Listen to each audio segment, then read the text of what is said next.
Hey guys, what's going on? It's Eli, back with another review video. Yes, Merry Christmas and Happy Holidays to you guys. 2 days after Christmas. Well, it's okay. You guys know that I've done this before, so, But anyways, that's right. You read the title of what I'm reviewing, and actually, this was requested by Pros and Cons Films. Yeah. Pros and Cons Films requested me to review an adaptation of A Christmas Carol. That Pros and Cons Films, and I know that, everybody else, consider to be a really good, adaptation of A Christmas Carol right next to, like, say, the George C. Scott version of A Christmas Carol, And yeah, I watched it for the first time, and yeah, it's good, really good. I'd have to agree with Pros and Cons Films and everybody else that this is a really good movie adaptation of A Christmas Carol. You get my point. And I was surprised to learn who the actor was that played Scrooge in this version of A Christmas Carol, but get to that in a sec. First, the story. I think, yeah, we all know the story, but still, just why not, read it. Crotchety miser, Ebenezer Scrooge hates Christmas and mistreats his long-suffering employee, devoted family man Bob Cratchit. But a visit from the ghost of his former business partner Jacob Marley and the three Christmas spirits might convince him to change his ways and become more kind-hearted. This adaptation of the Charles Dickens classic became a holiday staple for decades, as we all know. And, for many years, there would, be once in a while an adaptation of A Christmas Carol. Whether if it was, live action, or if it was a musical, or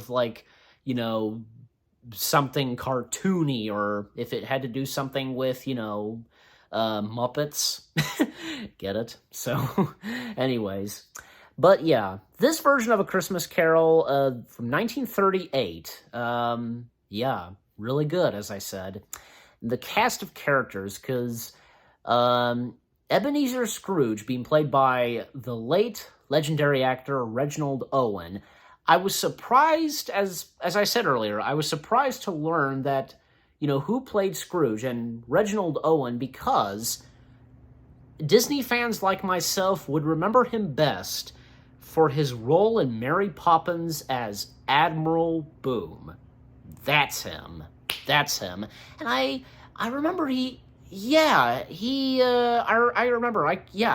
role in Bedknobs and Broomsticks. He was the general of the soldiers, da-dum, da-dum, da-dum, dum-dum, that song, The soldiers, I forget the name of the song, but you know what I'm talking about. For anybody who has seen Bedknobs and Broomsticks, yeah, that's him. And he has a mustache. That's him.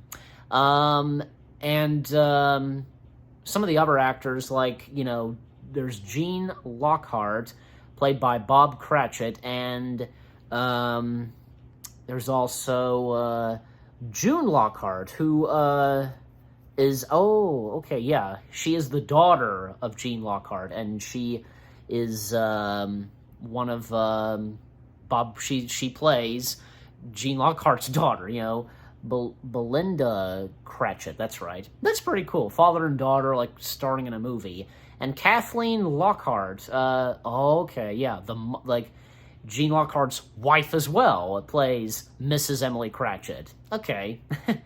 Nice. I didn't quite notice that at first when I watched this film. So, and Terry Kilburn, am I saying that right? I think plays Tiny Tim. And the opening to the film, you'd think at first you would see there are a few differences in this, to other movie adaptations of A Christmas Carol that I've seen. First off, the opening to it, well, you'd think you would see Ebenezer Scrooge, he'd be one of the first characters you'd see, but no. Actually, one of the first characters you see is Ebenezer Scrooge's nephew, Fred? Yeah, Fred. And he's one of the first characters we see, and that's when, like, he does meet Tiny Tim and, you know, one of Tiny Tim's brothers, because, like, snowball fighting and, like, ice slide, you know, those things. And we do see Ebenezer Scrooge a little bit later. Like, you know, Fred pays a visit to his uncle.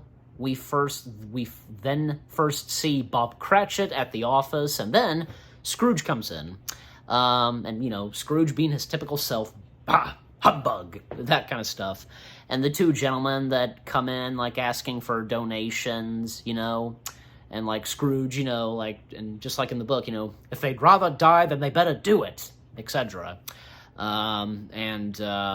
Also, oh yeah, there was even one moment where, okay, like, Scrooge does give Bob Cratchit some taxes, you know, another term for money, and at one point, like Bob Cratchit, like, joins in a snowball fight, and and I had a feeling this was happening. He didn't know it was his boss. He throws a snowball at Scrooge, knocking over his hat, and, you know, Bob goes to get it, but it gets run over by a carriage.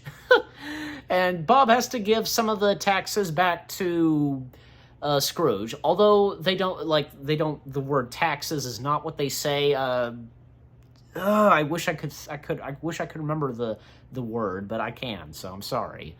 Of course, you know, when Scrooge, like, you know, gets to his place, and he then sees Jacob Marley on the doorknob, as we all know, that infamous shot of, like, Jacob Marley's ghost face on the doorknob. That's, you know, pretty creepy and scary.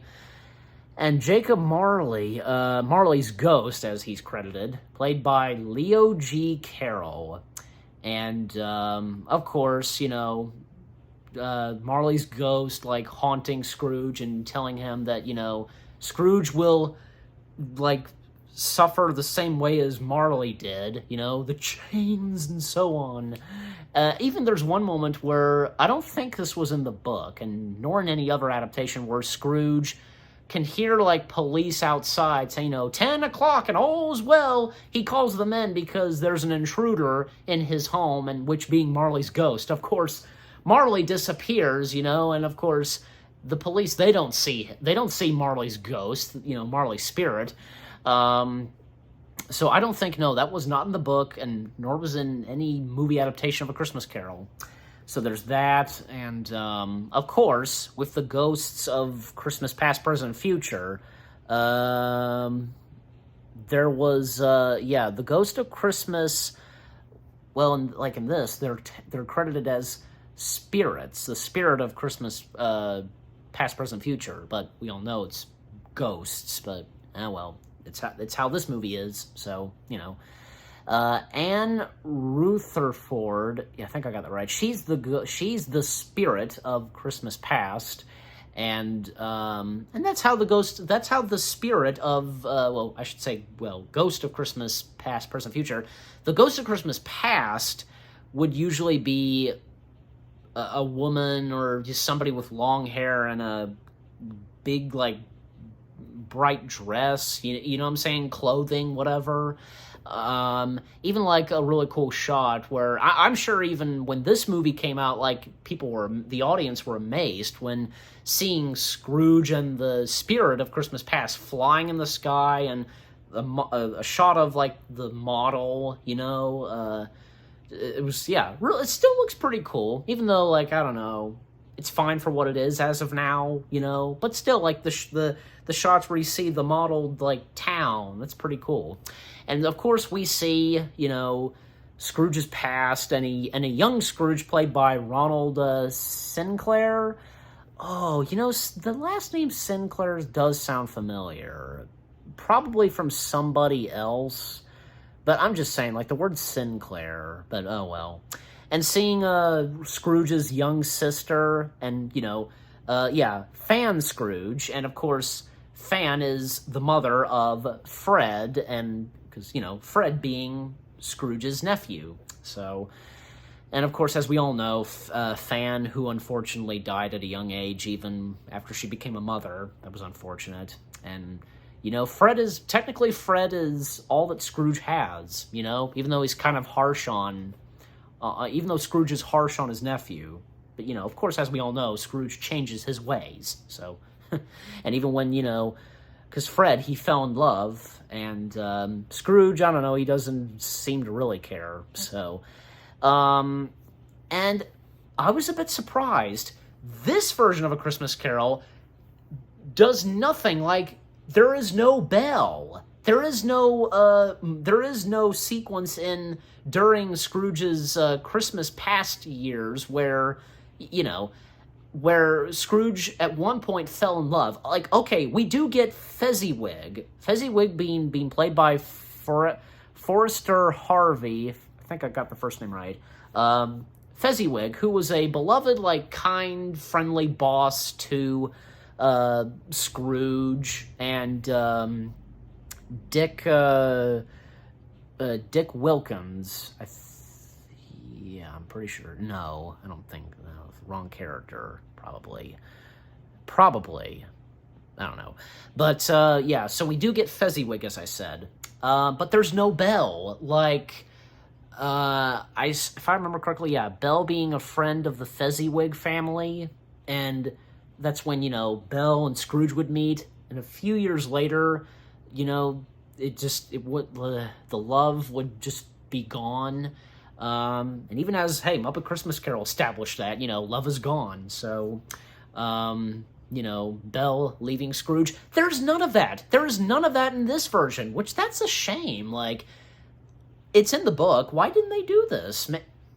I don't know. Maybe because of time or something? I really don't know. I don't know.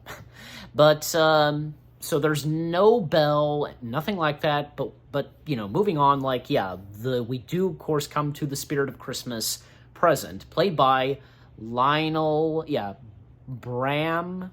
I think I got the last name right, maybe.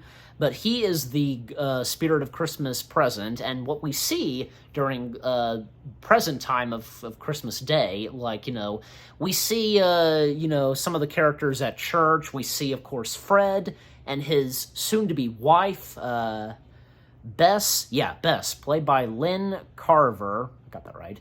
And we see Bob Cratchit and his son, Tiny Tim. They're all at church singing, and even it was pretty funny. Like, Fred, just like how he did earlier in the film when he was having fun, like sliding on an ice slide, and Bess doesn't really want to do it. Even when, like, a pastor at a church tells the kids to knock it off and such, and but that's when he just, like, he then has fun on his own, of his own, and that's when, yeah, Bess does join in the fun with her soon-to-be husband, Fred, and they're having a good time. And, you know, Spirit of Christmas present telling Scrooge, and, you know, even Scrooge now saying that, you know, they seem to really be in love and so on. And that's when, like, okay, like a sequence with Bob Cratchit and his whole family, and Scrooge's nephew, Fred and Bess, like, having fun with their friends, like Christmas games and having a Christmas party and so on. Yeah.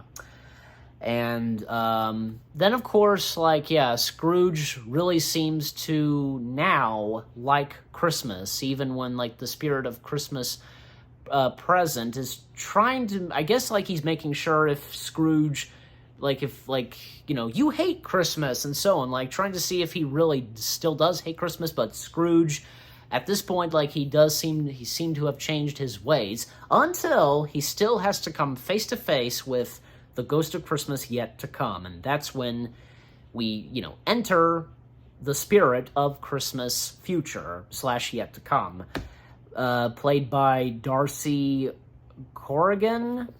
And that's the Ghost of Christmas future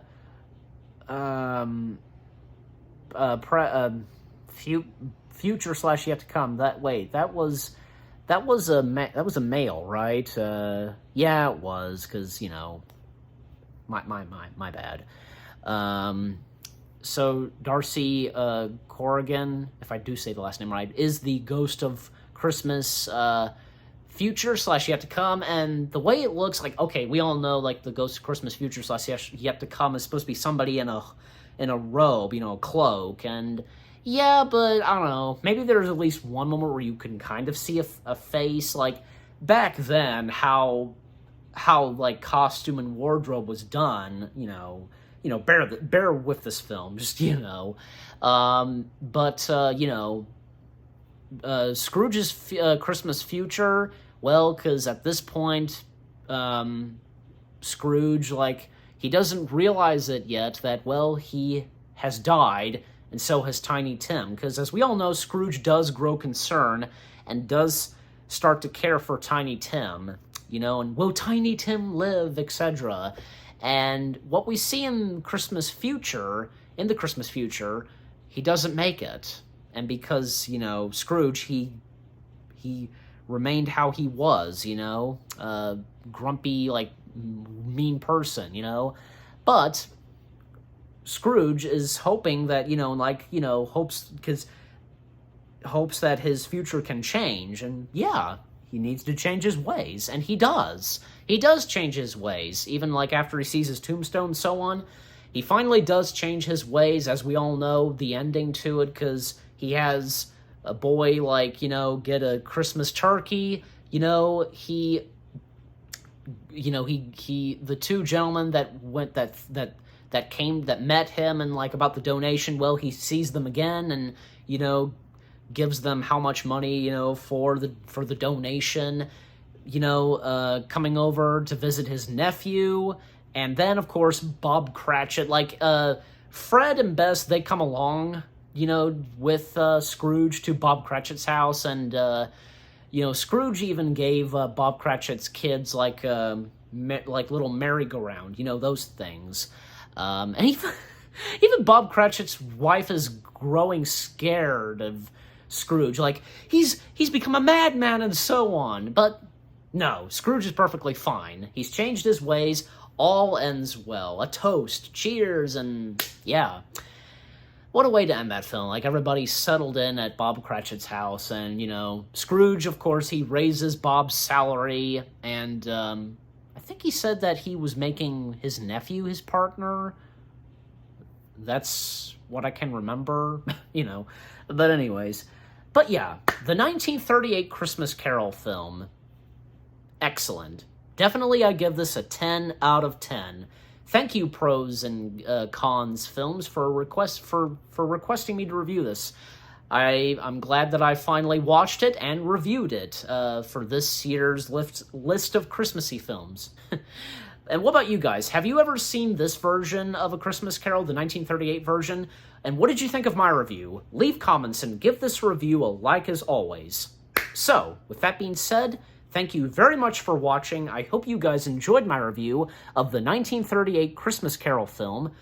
More reviews on the way. They're going to be awesome. Keep looking forward, and I'll see you guys in the next video / review. And stay tuned, because more Christmassy, more reviews reviewing Christmassy films, I should say, they're on the way. And later tonight, I will be reviewing another film adaptation of A Christmas Carol. Let's just say it is a musical. Yeah. You'll just have to wait and see what it is.